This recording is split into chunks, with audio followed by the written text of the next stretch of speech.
नमस्कार, welcome to my channel. मैं हूं मनीषा। दोस्तों, आज की वीडियो बहुत ही प्रमुख होने वाली है। आज हम बात करेंगे आंवला नवमी व्रत के बारे में। जी हाँ दोस्तों, आंवला नवमी का त्योहार हमें कब मनाना है, इस दिन हमें कैसे पूजा करनी है, पूजा की सभी महत्वपूर्ण विधियां और पूजा में किन किन सामग्रियों का इस्तेमाल हमें करना चाहिए, हमें कितनी परिक्रमा लगानी चाहिए, किन मंत्रों का जप करना चाहिए, किन चीजों का दान करना चाहिए, पूजा में क्या विशेष उपाय हमें करना चाहिए जिससे हमारे घर में पूरे वर्ष धन धान्य की कभी कमी ना हो, माता लक्ष्मी की कृपा सदैव बनी रहे। तो इस वीडियो में हम आपको ये सभी बातें शेयर करेंगे। साथ ही नवमी तिथि की शुरुआत कब हो रही है, पूजा का शुभ मुहूर्त क्या है, ये भी जानकारी देंगे। तो वीडियो पर आप इन तक बने रहें जिससे आप सब जानकारी प्राप्त कर सकें और इस दिन विधिवत तरीके से आप पूजन कर सकें। दोस्तों, आंवला नवमी के त्योहार को अलग अलग नामों से जाना जाता है। इसे कहीं कहीं पर आखा नवमी या फिर अक्षय नवमी के दिन नाम से जाना जाता है, क्योंकि जो आखा नवमी या फिर आंवला नवमी, अक्षय नवमी है, ये अपने आप में बहुत ही शुभ और कल्याणकारी दिन माना गया है।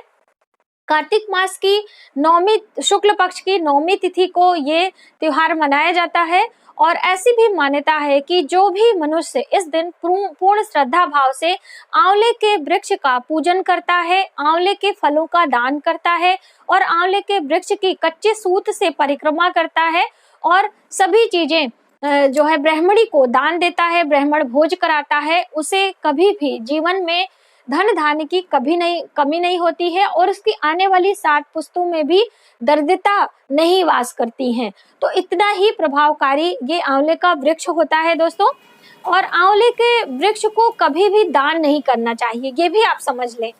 और आंवले के फल का दान सोने के दान के बराबर भी माना जाता है और कार्तिक मास में, अन्य दिनों में नहीं, सिर्फ कार्तिक मास में, क्योंकि ये जो कार्तिक मास है वो भगवान विष्णु का प्रिय महीना माना जाता है। इस माह में यमुना नदी के स्नान करने का महत्व बताया गया है और इसी महीने बहुत ही प्रमुख और शुभ त्योहार भी पड़ते हैं, जैसे कि करवा चौथ कार्तिक मास में मनाया जाता है और हमारे कार्तिक मास में देव उठनी एकादशी भी आने वाली है, जो कि नवमी के 2 दिन बाद पड़ती है। तो इसलिए अपने आप में बहुत ही शुभ दिन होता है। दीपावली का 5 दिवसीय त्योहार भी कार्तिक मास में ही होता है दोस्तों।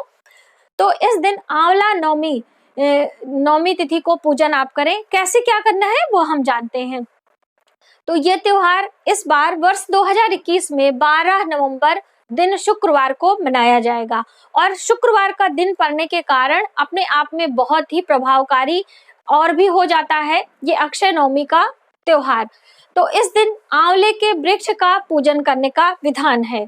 जो भी मनुष्य करता है उसे बहुत लाभ होता है। तो कैसे करना है वो भी हम जानते हैं।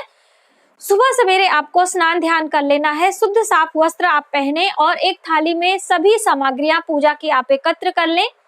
अभी हम आपको आगे थाल सजाकर जरूर दिखाएंगे और उसमें आप सामान रखकर आंवले के वृक्ष के पास जाएं। हो सके तो आप अपने घर में ही आंवले का वृक्ष लगा सकते हैं, ये भी बहुत ही शुभकारी होता है। दोस्तों, हम आपको अपना आंवले का वृक्ष दिखाना चाहेंगे कि मैंने अपने घर पे ही लगाया है और लास्ट ईयर मैंने लगाया था, तब ये बहुत छोटू सा था, अभी काफी बड़ा हो गया 1 साल में।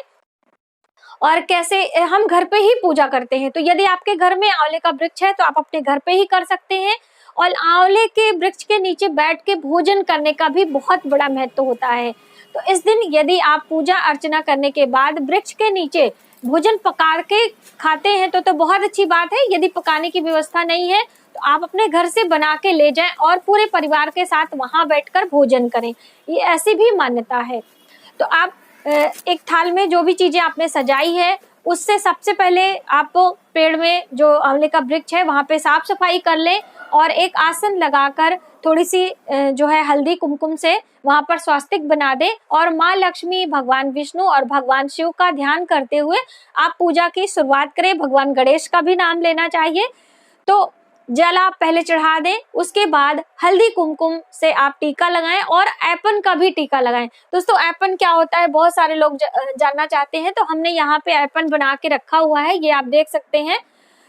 चावल को आप भिगा दीजिए 4 से 5 घंटों के लिए, उसके बाद तो उसे पेस्ट बनाकर हल्दी डालकर एक पेस्ट तैयार कर लीजिए। तो ये देखिए चावल का ऐपन हो जाता है और ये देवियों के पूजन में बहुत ही शुभ बताया गया है।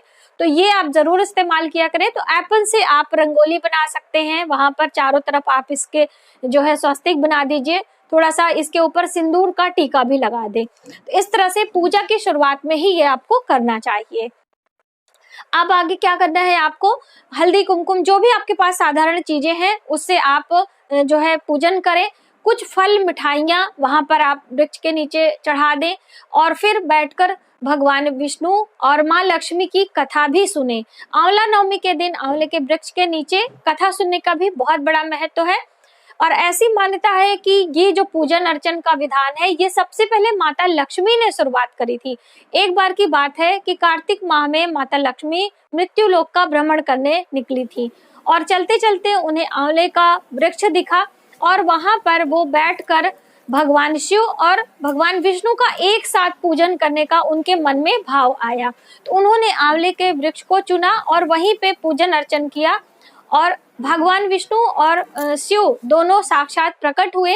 तब माता लक्ष्मी ने उनके लिए आंवले के वृक्ष के नीचे ही बैठकर भोजन बनाया और पहले उन्हें भोजन कराया और उसके बाद स्वयं भोजन ग्रहण किया।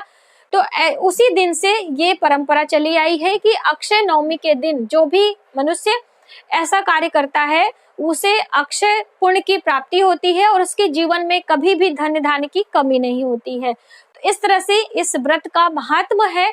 और इस दिन आप कोई भी कार्य करते हैं, जैसे कि आप चाहे शुभ कार्य करें चाहे अशुभ कार्य करें, वो आपके जीवन में अक्षय हो जाता है। कहने का अर्थ है कि उसकी कभी समाप्ति नहीं होती है। तो आप इस बात का ध्यान रखें दोस्तों कि उस दिन आप कोई भी अनैतिक कार्य, कोई भी जो है ऐसा कार्य ना करें कि वो आपका कभी समाप्त ना हो। हमेशा शुभ कार्य करें, दान पुण्य करें, पूजा पाठ करें, मंत्रों का जप करें, जिससे वो आपका अक्षय हो सके और उसका जो पुण्य फल है वो आप स्वयं भोगेंगे और आपकी आने वाली 7 पुश्तें भी उस पुण्य का लाभ ले सकेंगी। तो इस बात का आप जरूर ध्यान रखें।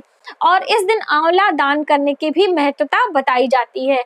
ऐसी भी मान्यता है कि जो मनुष्य अपने उम्र के बराबर आंवले का दान करता है, आप किसी भी मंदिर में कर सकते हैं, किसी गरीब को भी दान कर सकते हैं, या फिर एक एक आंवला लेकर आप भगवान शिव पर आप चढ़ा भी सकते हैं। आप किसी शिव मंदिर में जाके और आंवला नवमी के दिन शिव के मंत्रों का जप करते हुए एक एक आंवला अपनी उम्र के बराबर, जैसे आपकी उम्र 30 वर्ष है, आपकी उम्र 40 वर्ष है, उस तरह से आप नमः शिवाय इस तरह से कहते हुए आंवले को आप शिवलिंग के पास में रखें और मंत्रों का जप करें। पंचोपचार विधि से पूजा भी कर सकते हैं, ये एक प्रकार का उपाय माना जाता है। और फिर वो आंवला आप दान कर दें। ऐसा करने से आपके 7 जन्मों की दरिद्रता दूर होती है। तो आप ये भी उपाय करें। और दोस्तों हम अपने घर में जो आंवले का वृक्ष है आपको दिखाना चाहेंगे। और लास्ट ईयर मैंने घर पे ही पूजा करी थी और जो भोजन था वो भी आप यहाँ पर बना के भोजन कर सकते हैं। आप अपने घर से भोजन बना के लेके जाएं, वहां पे दान पुण्य करें। और भोजन दान करने के साथ ही आपको श्रृंगार की चीजें जरूर दान में करनी चाहिए। श्रृंगार की चीजें हम आपको दिखाना चाहेंगे। पूजा की जो भी चीजें होती हैं तो मैंने यहाँ पे एक साथ करके रख ली। ये तो एप्पल है और ये हल्दी कुमकुम अक्षत है। तो बहुत सारे लोग जो है कुमकुम जो होता है रोली को कहा जाता है। तो ये देखिए हमारे पास ये इस तरह से पैकेट है, ये रोली होती है इस तरह से। बहुत सारे लोग सिंदूर को बोलते हैं कि रोली, तो ये होती है, इसे कुमकुम भी कहा जाता है। और ये कच्चा सूत है जो कि हम परिक्रमा करेंगे। और ये श्रृंगार की, ये पूजा में घंटी बजाने के लिए है दोस्तों। और ये धूप बत्ती है। और श्रृंगार की सूक्ष्म चीजें होती हैं जो सिंपल आप चढ़ाते हैं वही, जैसे कि बिंदी, चूड़ी, आलता, मेहंदी और लिपस्टिक, काजल, ये सभी प्रमुखता आती हैं श्रृंगार में। तो ये सभी चीजें आप रख लें। और एक थाल में थोड़े से अनाज सूखा आप ले लें, जैसे कि गुड़ ले, आप सूखा आटा ले लें, चावल ले लें, दाल ले लें। तो ये सभी चीजें आप लेकर ब्राह्मण को वहां पे ये श्रृंगार की सामग्रियों के साथ वहां पे दान कर सकते हैं। यदि आपको मिल जाए तो वहीं पे आप पेड़ के नीचे, वृक्ष के नीचे ही भोजन वोजन करा ले, वरना आप मंदिर में भी ले जाके दान कर सकते हैं। और परिक्रमा आपको कितनी करनी है और कौन से मंत्र का जप करना है वो भी हम जानते हैं। दोस्तों परिक्रमा आपको 7 परिक्रमा, 11 परिक्रमा जो है 21 परिक्रमा, 31, यानी कि विषम की संख्या में परिक्रमा करना चाहिए। और परिक्रमा करते समय भगवान विष्णु के मंत्रों का जप भी करना चाहिए। ओम नमो भगवते वासुदेवाय नमः। इस मंत्र को जप करते हुए आप ये जो हमारा देखिए ये धागा है, पहले आप उस पेड़ में तने में आप इसे लपेट दें और उसके बाद इस पकड़ के इस तरह से आप परिक्रमा कर लें। उसके बाद फिर वहां पर हल्दी कुमकुम अक्षत से पूजन अर्चन करने के बाद आप माता लक्ष्मी का ध्यान करें, क्योंकि लक्ष्मी भी वहीं पर वास करती हैं, भगवान विष्णु भगवान शिव। तो इतने देवी देवताओं को जो है पूजन अर्चन करने का आपको लाभ मिलता है।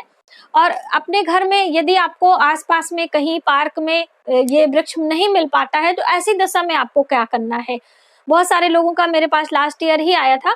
तो माता लक्ष्मी का वास होता है तुलसी के पौधे में। जैसे कि कार्तिक मास में तुलसी पूजन का भी अपने आप में बहुत ही महत्व है। तो आप तुलसी के वृक्ष के नीचे, आप अपने घर में भी कर सकते हैं, तुलसी के वृक्ष के नीचे आंवला जो हमारा फल होता है उसे आप उसकी जड़ के पास में रखें और हल्का सा कच्चा दूध और जल में मिला के आप जड़ को सींचे। तुलसी का वृक्ष भी अपने आप में बहुत ही शुभकारी होता है। इसमें भी भगवान शिव भगवान ब्रह्मा विष्णु महेश का वास माना जाता है और स्वयं जो तुलसी का वृक्ष होता है इसे माता लक्ष्मी का स्वरूप माना जाता है, क्योंकि जो तुलसी जी होती हैं वो शालिग्राम की पत्नी है, अर्धांगिनी है, वृंदा जिनके पीछे की एक पौराणिक कथा भी है। तो आप तुलसी की भी पूजा करें और उनकी परिक्रमा आप करें, जैसे सेम आंवले के वृक्ष का करते हैं आप उस भी कर सकते हैं। या फिर आप आंवले की डंडी लाके अपने घर पे एक दिन पहले ही लगाएं और इस तरह से भी पूजन अर्चन कर सकते हैं।